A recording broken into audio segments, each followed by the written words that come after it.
அன்னைக்கு ஒரு நாள் டிஃப்ரெண்ட்டாக ரெஸ்ட் பண்ணலான்னு சொல்லிட்டு ஒரு தக்காளி 2 வெங்காயத்தை இட்டு வந்து தட்டத்தில் வச்சிட்டேங்க.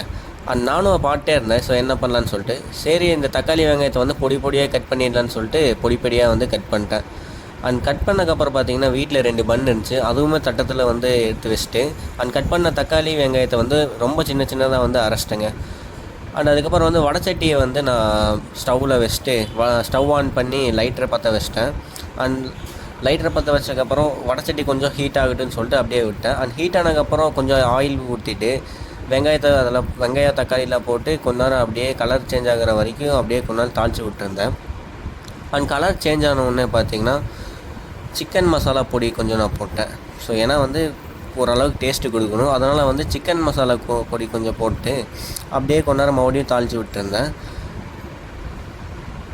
அப்படியே தாளித்து விட்டதுக்கப்புறம் வந்து கொஞ்சம் மசாலா பொடி போட்டேன். அதாவது நார்மலாக வீட்டில் யூஸ் பண்ணுவோம்ல அந்த மசாலா பொடி கொஞ்சம் நான் போட்டு இது பண்ணிக்கிட்டேன். ஏன்னா காரத்துக்காக.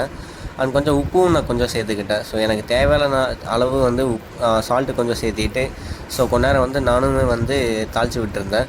அந்த ஆயிலில் வந்து கொஞ்சம் ரிமூவ் ஆனதுக்கப்புறம் பார்த்திங்கன்னா கட் பண்ணி பன்னு ஒன்று வச்சுருந்தேன். அந்த பன்னை வந்து கட் பண்ணி இதுக்குள்ளே போட்டேன். போட்டு வந்து நான் கொஞ்ச நேரம் அப்படியே வந்து தாளித்து விட்டுருந்தேன். ஸோ ஓரளவுக்கு அந்த வந்து ட்ரை ஆகிற வரைக்கும் நான் கொஞ்சம் இது பண்ணிகிட்டு இருந்தேன். ஃபைனலாக பார்த்திங்கன்னா மசாலா எல்லாமே வந்து அப்ளை ஆயிடுச்சு ஃபுல்லாக. அதை வந்து ஒரு பிளேட்டில் மாற்றிட்டு ஸோ ஒரு வாய் வச்சு பார்க்கலான்னு சொல்லிட்டு நானுமே வந்து ஒரு வாய் வச்சு பார்த்தேன். ஸோ ஃபைனலாக வந்து டேஸ்ட்டு நான் எதிர்பார்த்தத விட நல்லாவே இருந்துச்சு. இந்த வீடியோவை லைக் பண்ணிட்டு போயிருங்க.